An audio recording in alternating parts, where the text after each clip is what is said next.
Amigos televidentes, una vez más, muy buenas noches. Estas son las informaciones.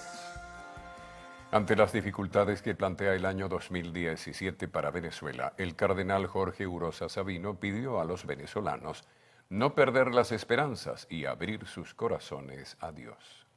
Feliz año, mis queridas hermanas y hermanos.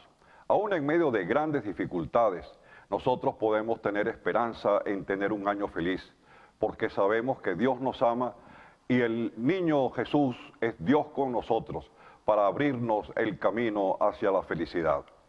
Felices serán los que escuchen la palabra de Dios y la cumplan. Ese es el secreto de la felicidad.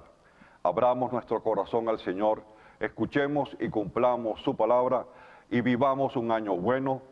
Hagamos de nuestro próximo año un año feliz para nosotros y para todos nuestros hermanos. Que el Señor los bendiga y los guarde, mis queridas hermanas y hermanos. Feliz año y alegría porque Cristo está con nosotros. Venezuela entregó la presidencia pro tempore del Mercosur a Argentina, cumpliendo con los tratados constitutivos del bloque. Luego de que nuestro país fuese suspendido del mercado común del sur y tras varios escándalos relacionados con la Cancillería venezolana, la ministra de Relaciones Exteriores, Delcy Rodríguez, hizo público un documento en el que declara la finalización del ejercicio legítimo asumido por Venezuela en el bloque regional. Las polémicas en el Mercosur se iniciaron en el año 2015 cuando los Estados miembros acusaron al gobierno de incumplir con los acuerdos constitutivos del organismo comercial. Por otra parte, el Ejecutivo Nacional emitió un comunicado en el que expresó su preocupación por la cooperación existente entre Colombia y la OTAN, asegurando que este proceso da pie a lo que calificaron como una política guerrerista e intervencionista de dicha organización en América Latina y el Caribe. En al menos 500% cerrará el índice de inflación en este año 2016 en el país, por las erradas políticas económicas del Ejecutivo Nacional. Así lo aseguró el diputado y economista José Guerra. El parlamentario destacó que las malas políticas económicas del gobierno nacional en los últimos 3 años ha reducido en 20% el aparato productivo del país y a su vez ha acumulado un índice inflacionario de al menos 2.900%. Tenemos 3 años con una caída de 20% de la actividad económica y la inflación en ese trienio es 2.900%. Y este año, 2016, puntualmente cerró por encima de 500%, con controles de precios, con controles de cambio, con la SUNDEP revisando comercio, etc. Y para completar, las reservas, los activos de reservas del país, su moneda dura, cayeron 5.000 millones de dólares, 5.300 millones de dólares en el 2006. José Guerra catalogó el año 2016 como uno de los peores periodos económicos de toda la historia de Venezuela. Aseguró que actualmente el país ha contraído deudas y no tiene activos para cancelarlas. No ha habido un año peor en la historia de Venezuela que este que hemos tenido. Este año cierra con una caída del Producto Interno Bruto de 12%. Negociamos los derechos especiales de giro del Banco Central y el oro en reserva del Banco Central también está negociado. Es decir, estamos endeudados y no tenemos activos. En 2017, si esta situación no cambia, 2017 pinta similar a lo que fue el año 2016. Porque el problema es que el modelo fracasó. El diputado perteneciente a la Comisión de Finanzas de la Asamblea Nacional reiteró su exhorto al Ejecutivo para que el billete de 100 bolívares permanezca en vigencia hasta la llegada de las piezas del nuevo cono monetario, para así evitar que se inicie el próximo año 2017 con hechos irregulares. Kevin Alfonso Gil, Televen. La Mesa de la Unidad Democrática aún no define cuál es la ruta para lograr un cambio de gobierno en el 2017. Así lo aseguró su secretario ejecutivo Jesús Torrealba, tras admitir que no hubo suficiente unidad dentro de la MUD. En el 2016 alguien dijo, en los próximos 6 meses va a ocurrir tal cosa. Después dijeron, no, en octubre. Después dijeron, no, en noviembre. ¿No? Estar creyendo en las virtudes mágicas de poner una fecha sin entender que los procesos sustanciales de construcción de consenso y de acuerdo son necesarios, es incurrir en esa manipulación de las expectativas. Con lo serio es decir, Esto se va a anunciar al país cuando los actores políticos sustantivos del país, que son los partidos, se pongan de acuerdo sobre ese camino estratégico. Yo creo que hay una fecha emblemática para la democracia venezolana, que es el 23 de enero. Yo no veo a la oposición venezolana llegando al 23 de enero sin exponerle al país cuáles son los términos de esa nueva ruta política. Destacó que la falta de unidad en la coalición opositora no logró que se cumplieran los objetivos este 2016. Aseguró que la población opositora durante este año estuvo por encima de la dirigencia de la unidad. Nosotros también tenemos que reconocer que en el año 2016 no le presentamos al país una perspectiva clara de hacia dónde deben ir los cambios. Todos estamos planteando el cómo de los cambios y al final coincidimos en un cómo, en el referéndum. Pero nadie le dijo a este país, después del referéndum viene un proyecto de reconstrucción nacional de tales y tales características. Jesús Chuo Torrealba aseguró que dentro de las conversaciones que adelantan los partidos políticos que conforman la coalición opositora, no está el tema del diálogo. Reiteró que hasta que el gobierno nacional no cumpla con lo acordado, no habrá una interacción directa. Harley Monseguilemán, Televen. El gobernador del estado Miranda, Enrique Capriles, calificó el año 2016 como el más catastrófico de toda la historia venezolana. Consideró que las cifras de víctimas por hechos de violencia son similares a las de un país en guerra. Ha sido un año realmente negativo desde todo punto de vista, en lo económico, en lo social, en lo político. Este ha sido un año terrible para nosotros los venezolanos. Venezuela cierra el año 2016 como el año más violento en la historia de nuestro país. Hemos llegado casi a la cifra de 29.000 venezolanos asesinados. Un país en guerra. Esa es la guerra que vivimos nosotros los venezolanos. Bueno, frente a eso, ¿qué respuesta hay del gobierno? ¿Cuál? El gobernador de Miranda destacó que los partidos que integran la Mesa de la Unidad Democrática deben sincerar su posición y plantearle un proyecto de país claro a todos los venezolanos. Eso tiene que revisarse si la unidad va a seguir siendo una plataforma electoral donde se hacen acuerdos electorales y cada partido tiene su conducción política, o se hace el esfuerzo de tener una sola conducción política. Eso no se ha podido dar por distintas razones. Yo creo que la unidad tiene que sincerar ese tema. Yo creo que debería hacerse un gran acuerdo nacional, que es el proyecto de país, un acuerdo político, nacional, transparente. Con respecto a la reestructuración de la coalición opositora, el gobernador del estado Miranda aseguró que aún no ha recibido información al respecto, a pesar de que el secretario ejecutivo de la MUC aseguró que debía hacerse antes que finalizara este año 2016. Catalogó como indispensable esa reorganización para un mejor año 2017. Kevin Alfonso Gil, Televen. Voceros de los consejos comunales y vecinos de los Jardines de El Valle, en el municipio Libertador de Caracas, cerraron hoy la avenida intercomunal para protestar ante la no llegada del pernil a precios solidarios y de los juguetes para los pequeños de la casa a través del programa CLAP. Alrededor de las 5 de la tarde se apostaron en los alrededores de la avenida intercomunal del Valle para exigir que el gobierno nacional cumpla con lo prometido para estas Navidades. Tenemos 2 semanas esperando el pernil y nosotros queremos pernil. Aquí hay un problema de la bolsa, antes eran 45 días, ahora llegan al mes y medio y entonces, ¿qué pasa? ¿Somos pueblo o no somos pueblo? ¿Somos prioridad o no somos prioridad? Y resulta que no nos llega, o sea, no nos llega nunca. Entonces, ya mañana es 31 de diciembre y no tenemos pernil, estamos organizados. Y resulta que hoy, todavía a la fecha que estamos, y no hemos recibido respuesta concreta de que vamos a tener un pernil. Ya nosotros como voceros no podemos aguantar a las comunidades, ya nosotros no podemos hacer más nada de allí. Los voceros de los CLAC de los Jardines del Valle destacaron que con esta situación son afectados los vecinos que integran 23 consejos comunales de la zona. Cristal Chopite, Televen. Siguen apareciendo las monedas de 50 bolívares del nuevo cono monetario en el centro de Caracas. Sin embargo, pese a que hace 2 semanas el Ejecutivo anunció la llegada de los billetes de 500 al país, estos aún no se dejan ver en las calles de la ciudad. Comerciantes del centro de Caracas tienen en su poder algunas monedas de 50 bolívares del nuevo cono monetario. Aseguraron que las han recibido de sus clientes. Manifestaron que no han visto los billetes de 500 bolívares, por lo que siguen recibiendo billetes de 100 bolívares. He recibido la moneda de 50 hace 4 días, la cual han venido de usuarios comunes. ¿Y el billete de 500 lo ha visto? El billete de 500 sí no lo he visto. Pero hasta ahora la moneda sí la he visto y la he recibido. He dado vuelto con ella. Nada más que he recibido como cuatro moneditas nada más. Guardé una de recuerdo, además las he entregado. Al menos en el centro de Caracas pudimos observar que continúan las colas en los cajeros de las diversas entidades bancarias para retirar dinero. Los cajeros siguen dando billetes de 100 bolívares o de baja denominación pertenecientes al anterior cono monetario. ¿Ha podido conseguir billetes de 500, los nuevos billetes del nuevo cono monetario? No, ahorita por los momentos no.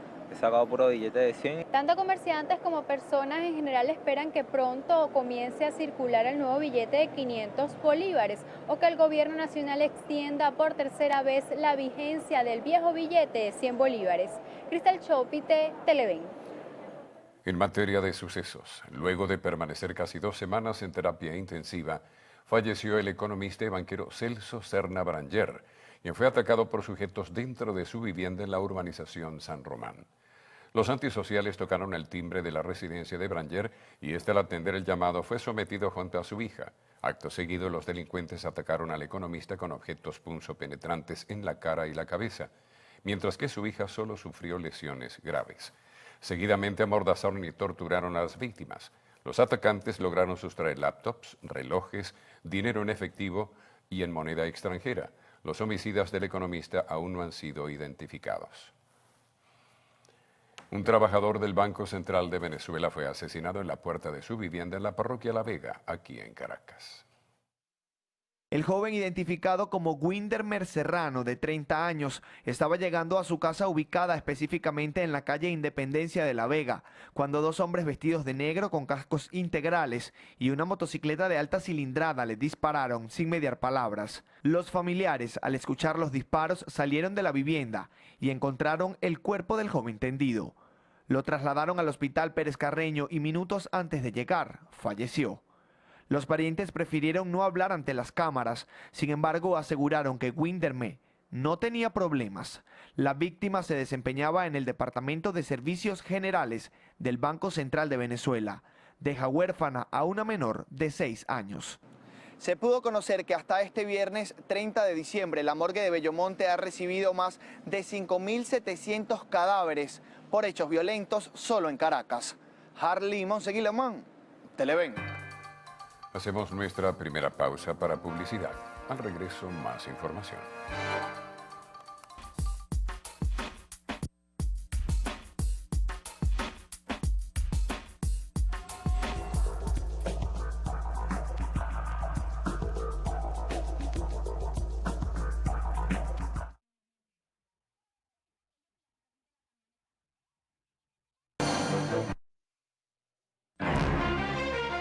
El secretario general de la Organización de Estados Americanos, Luis Almagro, espera verdaderos resultados en la mesa de diálogo entre gobierno y oposición.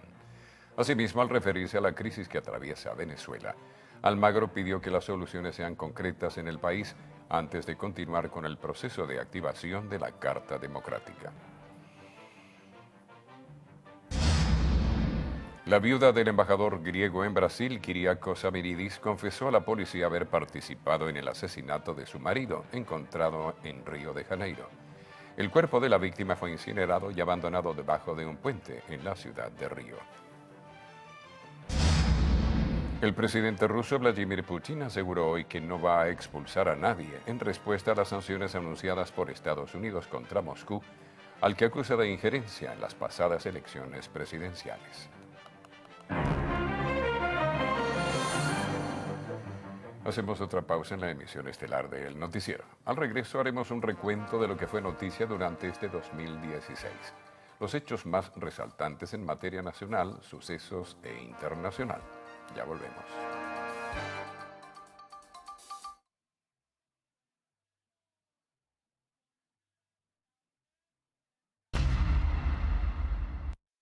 El retraso en la llegada de los billetes de 500 bolívares generó conflictos en el país. El 7 de diciembre fue el día escogido por el Banco Central de Venezuela para presentar el nuevo cono monetario que entraría en circulación a partir del 15 de diciembre.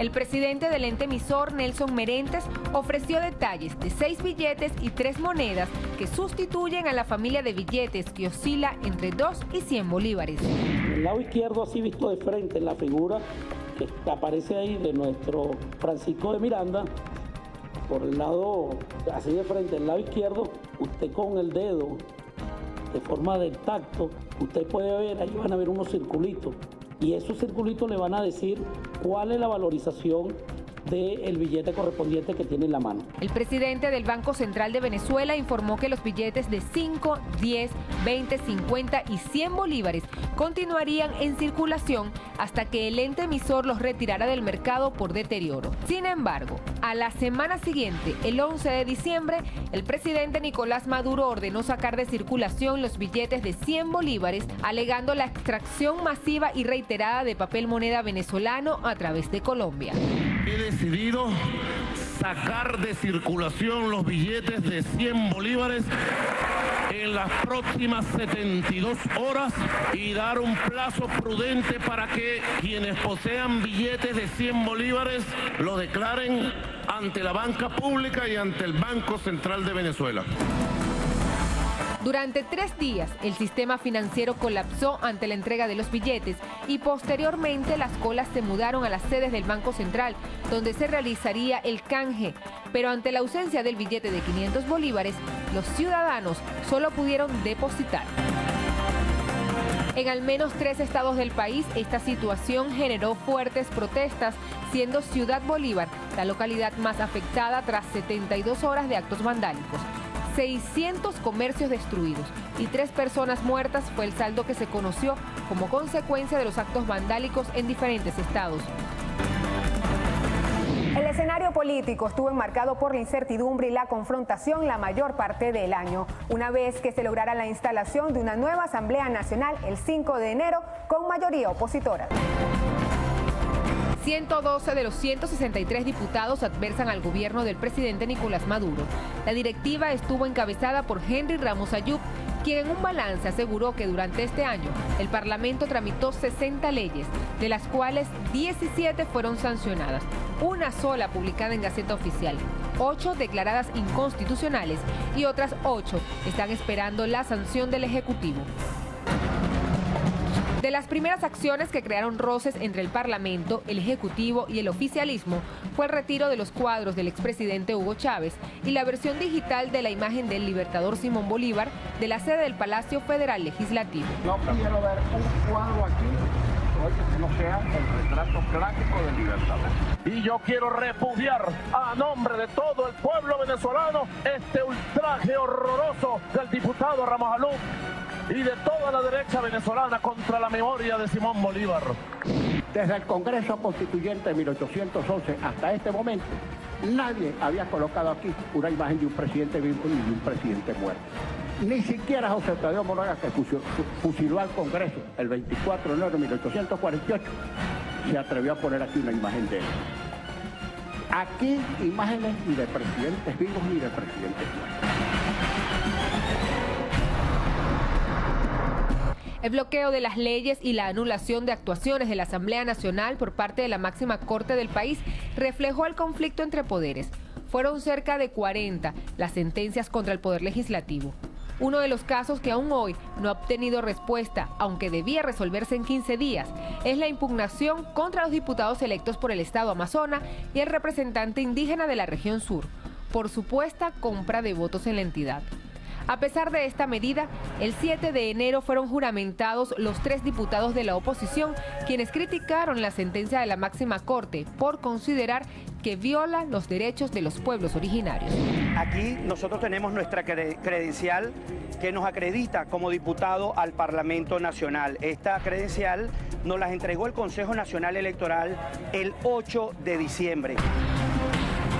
La Sala Constitucional declaró el desacato, ordenó la desincorporación y declaró nulos los actos de la Asamblea Nacional. En noviembre, los parlamentarios solicitaron su desincorporación, pero a la fecha, el tribunal insiste que la Asamblea se encuentra en desacato, razón por la que no se le permitió nombrar a los nuevos rectores del CNE, y el TCJ decidió ratificar en sus cargos a Socorro Hernández y Tania de Amelio.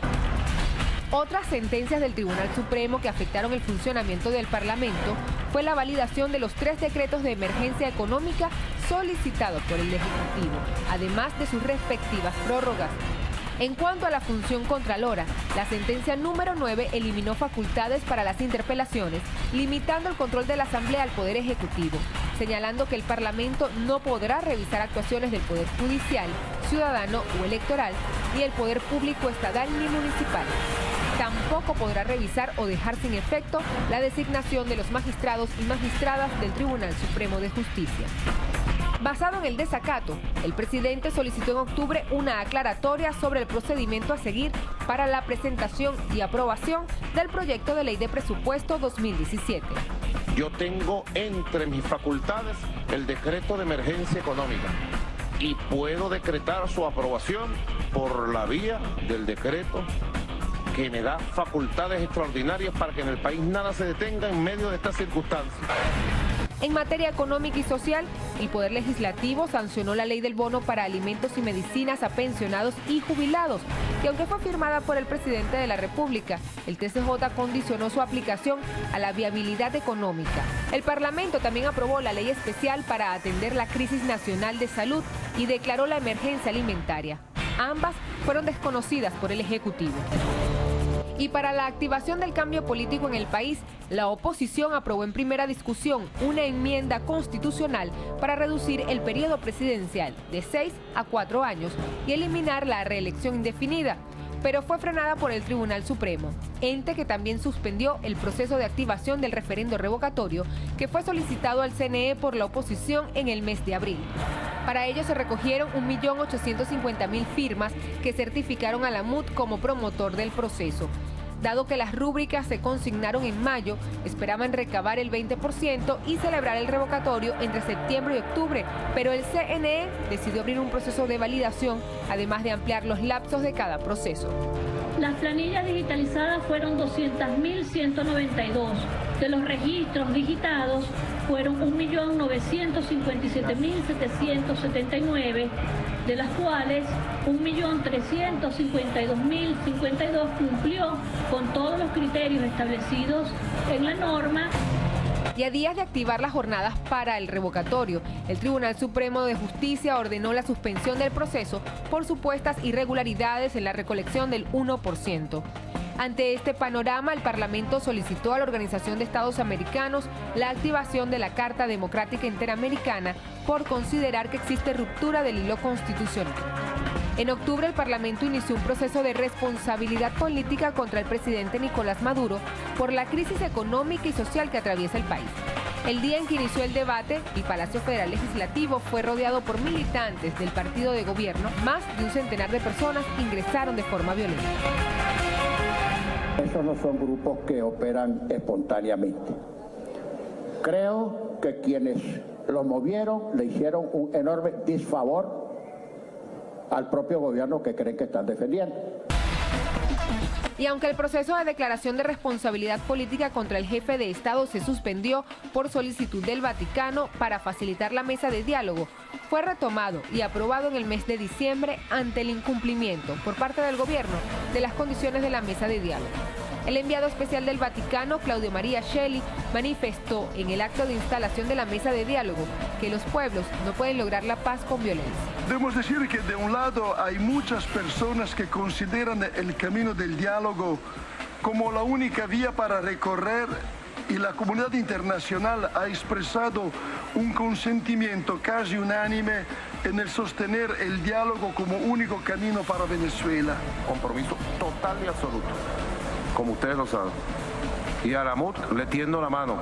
Estamos aquí para reclamar gestos concretos y entre esos gestos concretos hemos demandado, entre otros, el que se produzcan liberaciones de presos políticos. Estamos acá también para exigir la solución electoral a la crisis venezolana. La tensión política en el país se mantiene. El 5 de enero está prevista la renovación de las autoridades del Parlamento, cuya presidencia, por acuerdo de la MUD, recaería en el partido Primero Justicia. Sin embargo, el oficialismo advierte que no habrá una nueva junta directiva ante el desacato de la Asamblea. Así que el 2017 iniciará como empezó, con una confrontación entre gobierno y oposición. En la próxima parte le estaremos contando cuáles fueron los sucesos más importantes que mancharon de sangre las calles de Venezuela durante este 2016. No se aparte.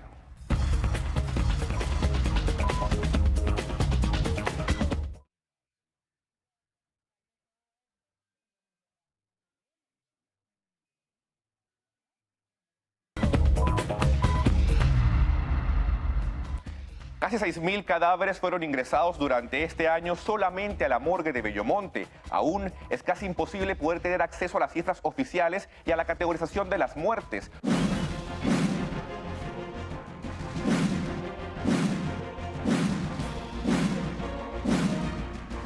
El miércoles 20 de enero, cuando transcurrían las 11:40 de la noche, el periodista que durante un largo periodo estuvo frente a los espacios de información y opinión del canal del Estado VTV, Ricardo Durán, se encontraba en el estacionamiento de las residencias donde vivía, ubicada en el bloque 22 de la UD4 de Caricuao, cuando de pronto se escucharon varias detonaciones y el motor de un vehículo en huida. Los vecinos, al asomarse, vieron tambalearse entre los carros el cuerpo ensangrentado del comunicador social, por lo que llamaron a las autoridades, lo cual fue inútil, puesto a que al llegar, Durán había fallecido. Las investigaciones deben conducir a la captura y al castigo de los salvajes asesinos que cegaron la vida de este periodista. Este caso trajo como consecuencia la detención de 14 funcionarios de la Policía Municipal de Chacao. La causa de estos 14 muchachos tiene que ser conocida porque se parece a lo de los presos políticos, pero tiene un elemento distintivo, y es que estos tienen boleta de excarcelación desde hace 4 meses. Por eso es mucho más grave que estén todavía recluidos en la sede del SEBIN. El tema de los hacinamientos en los calabozos policiales también se discutió durante todo el año. Uno de los acontecimientos más relevantes se llevó a cabo en la sede de Politáchira, cuando un grupo de reos se amotinaron para pedir ser trasladados a cárceles comunes, por lo que secuestraron a 3 funcionarios y 9 mujeres que estaban de visita. Fueron liberados los 2 funcionarios policiales que estaban retenidos ilegalmente por unos internos que se habían amotinado dentro de la comandancia de la policía. Asimismo también fueron liberadas un total de 9 mujeres. A pesar de la mediación de la Fiscalía, la Defensoría del Pueblo, la Iglesia Católica y hasta la Asamblea Nacional, el hecho se extendió por un mes y culminó con el asesinato de 2 reclusos, a quienes apuñalearon y colgaron hasta desangrarse, para posteriormente darle sus cadáveres a Don Ángel Vargas, el primer asesino en serie conocido en Venezuela, quien se popularizó en los años 90 como el Comegente o el Caníbal de los Andes. Él presuntamente descuartizó los cuerpos y los cocinó para dárselos a la población penal. A mi hijo lo agarraron, o sea, entre 40 personas, lo apuñalaron. Aparte de eso, lo colgaron para que se desangrara. Lo bajaron y el señor Orangel fue el que lo descuartizó. Varias sedes policiales también fueron atacadas, en la mayoría de los casos con granadas, como ocurrió en Poliportuguesa, donde se registró un oficial muerto y otros 25 heridos. 5 muertos más dejó la explosión de otra granada en la cárcel de Alayón, Estado Aragua. En la misma entidad, durante el mes de septiembre, en menos de 24 horas, 8 comisarías fueron atacadas con los artefactos explosivos, mientras que desde la penitenciaría de Guárico, algunos reclusos atacaron con granadas varias escuelas de la localidad ante la amenaza de la supuesta intervención del Ministerio de Asuntos Penitenciarios.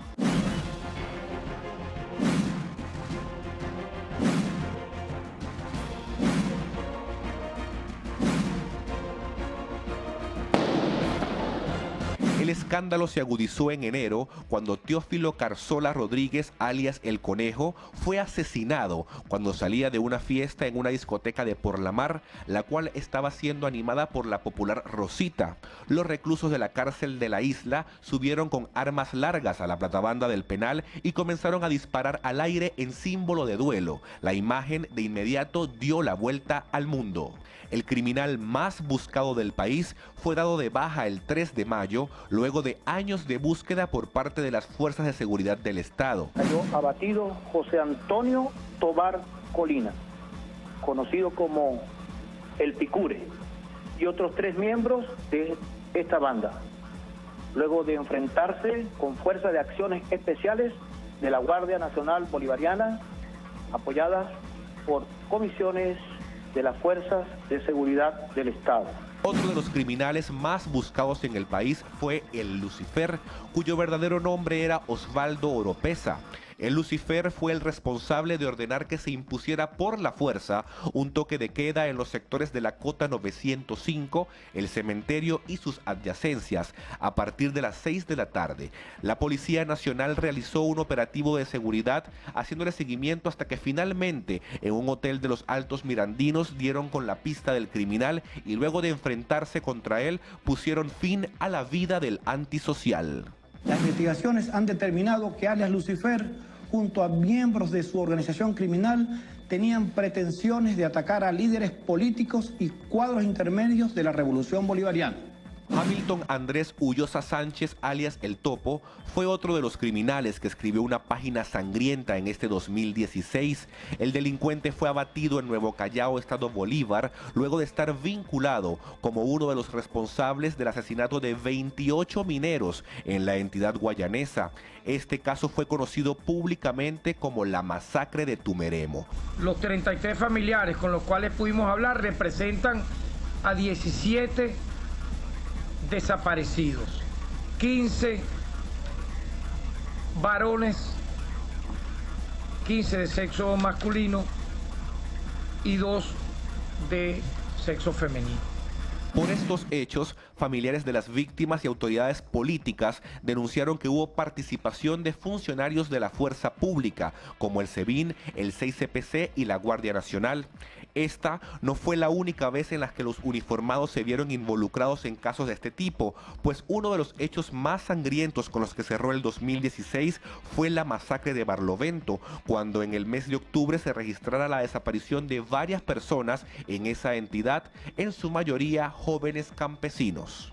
Aquellas personas que me estén escuchando, que se pongan un poquitico, un momentico, de verdad, del lado de nosotros. Y que le pido que hagan todo lo que puedan hacer porque nuestros hijos aparezcan y yo tengo la fe de que mi hijo esté vivo. Sin embargo, el 25 de noviembre ocurrió lo inesperado.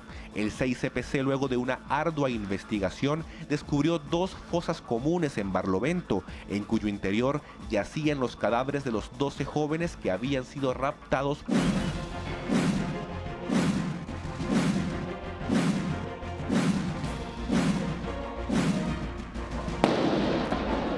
La desconfianza a las autoridades, la innegable impunidad y la ausencia de efectivos que resguarden las calles, aunado a la falta de valores y la descomposición social, hacen que el delito sea un mercado fácil en Venezuela, lo cual es un flagelo que deben combatir las fuerzas del Estado para este año.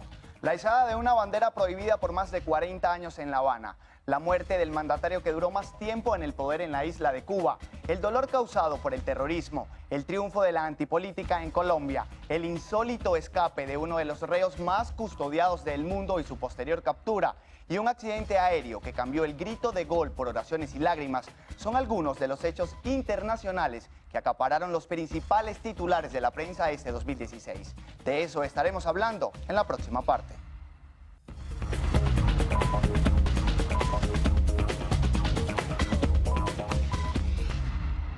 La muerte de Fidel Castro a sus 90 años de edad, luego de un control absoluto de Cuba, despertó sentimientos encontrados. Se conoció que el fallecimiento del exmandatario cubano fue en su residencia en La Habana. La información del deceso fue confirmada por su hermano y quien lleva las riendas de la isla desde el año 2008, Raúl Castro. 25 de noviembre del 2016, a las 10:29 horas de la noche, falleció el comandante en jefe de la Revolución Cubana, Fidel Castro Ruz. Sus restos no fueron velados. Tras su muerte fue cremado tal y como él lo dejó escrito. Meses antes de su muerte, otra noticia conmocionaba la isla. El 20 de mayo, Barack Obama, presidente de Estados Unidos, pisaba tierra cubana como parte de la agenda establecida entre La Habana y Washington para mejorar sus relaciones. Entre los acuerdos de Raúl Castro y el máximo representante de la Casa Blanca se encuentra el posible levantamiento del embargo económico, pero la llegada de Donald Trump al poder podría dejar sin efecto lo acordado. Trump, durante su campaña electoral, arremetió contra los inmigrantes, amenazó con la creación de un muro para dividir la frontera entre los Estados Unidos y México. Su triunfo fue para algunos inesperado. Hillary Clinton no logró ganar en estados claves como Ohio y Florida, mientras que Trump alcanzó 306 de los 538 votos de los colegios electorales. Lo inesperado siguió en lo político sobre el continente americano. La destitución de la presidenta de Brasil, Dilma Rousseff, por parte del Senado de ese país, mantuvo en vilo a la nación carioca. El 31 de agosto el Parlamento brasilero tomó la decisión. Con 61 votos a favor y 20 en contra, se sentenció su responsabilidad política en actos de corrupción. Asumió el poder el vicepresidente del gobierno de Rousseff, Michel Temer, mandato previsto hasta el 1 de enero del 2019. En lo nacional, nuestro país fue expulsado del Mercosur por incumplir presuntamente acuerdos en materia de derechos humanos, inmigración y economía. Argentina, Brasil, Paraguay y Uruguay firmaron el comunicado, texto que fue catalogado por el gobierno nacional como un golpe de Estado. No existe norma alguna que les dé a ellos competencia para atribuirse facultades que no les corresponden. Por eso sería un acto nulo y estamos en presencia de un golpe de Estado de la Triple Alianza. El 12 de noviembre en La Habana, el gobierno de Colombia y la guerrilla de las FARC firmaron un nuevo acuerdo para intentar alcanzar la paz tras 50 años de guerra, camino que consiguió su primer escollo el 2 de octubre, cuando la mayoría del pueblo colombiano rechazó, mediante plebiscito, el primer documento suscrito por las partes. A la fecha, el contenido del nuevo texto no ha sido divulgado.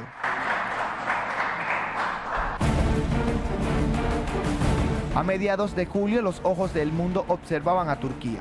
Un intento de golpe de Estado contra el presidente Recep Tayyip Erdogan dejó como resultado más de 290 ciudadanos fallecidos, entre ellos 100 de los golpistas. Además, 2.839 militares rebeldes fueron detenidos. En junio, al menos 50 personas fallecieron y más de 50 fueron heridas durante un atentado en una discoteca gay en Orlando, al noreste de los Estados Unidos. El presunto responsable del ataque fue identificado como Omar Mateen, un estadounidense simpatizante del Estado Islámico. En la tragedia perdió la vida un venezolano. En la ciudad de Niza, Francia, un camión de carga atropelló a una muchedumbre que se encontraba disfrutando de un espectáculo de fuegos artificiales. 80 fue el número de ciudadanos que fallecieron, según fuentes oficiales. Hasta ahora ninguna organización terrorista se ha atribuido el hecho. Un acontecimiento similar se registró el pasado 20 de diciembre, cuando un camión se estrelló contra un mercado navideño en Berlín, provocando la muerte de 12 personas y decenas de heridos. El hombre que conducía el camión era de nacionalidad pakistaní. Según la información actual, debemos asumir que estamos ante un ataque terrorista. Sé que sería particularmente difícil de soportar para todos nosotros si se confirmara que la persona que ha cometido este crimen pidió protección y asilo en Alemania. Esto sería particularmente repugnante para muchos alemanes que han dedicado cada día a ayudar a los refugiados. Bélgica también estuvo marcado de sangre por el terrorismo.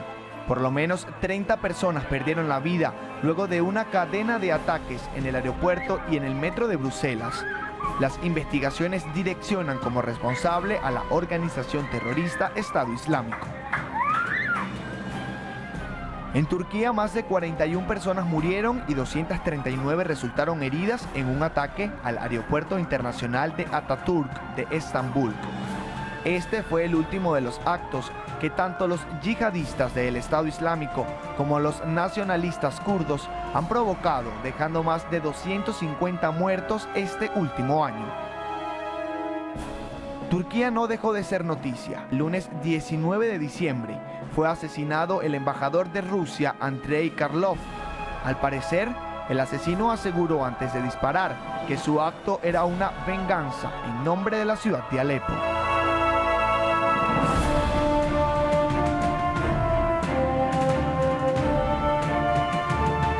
Este 2016 también estuvo marcado por desastres naturales. En octubre, el huracán Matthew, en su paso por Haití, dejó más de 800 muertos. viernes 26 de agosto, Italia se enlutó. Más de 281 fallecidos y más de 388 heridos ingresaron a los hospitales como consecuencia de un terremoto. El temblor registró más de 60 réplicas. Mientras que en Ecuador más de 600 personas perdieron la vida luego de un terremoto de magnitud 7.8 con epicentro en la provincia de Manabí, al noreste del país. Un avión que trasladaba al equipo brasileño Chapecoense cayó en Medellín, Colombia, dejando como resultado 71 personas fallecidas. Falta de combustible y fallas eléctricas, las causas del siniestro. ¿Qué tiempo tiene para permanecer en su aproximadamente Lima Marín?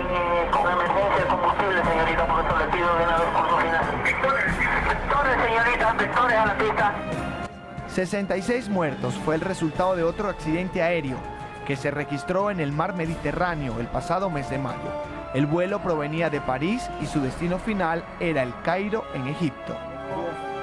El pasado 8 de enero, el narcotraficante Joaquín El Chapo Guzmán fue recapturado luego de haberse fugado en 2 oportunidades de cárceles de máxima seguridad en la Ciudad de México.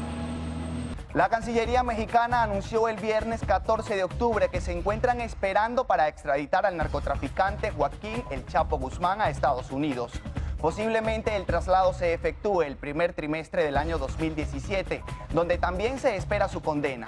El Chapo Guzmán es requerido por tribunales en Texas y California por cargos que incluyen delitos como lavado de dinero, asociación delictuosa y delitos contra la salud. De esta manera finalizamos nuestro resumen de las noticias más destacadas este 2016, deseando que el próximo año sea positivo y lleno de oportunidades. Nos despedimos, hasta una próxima oportunidad.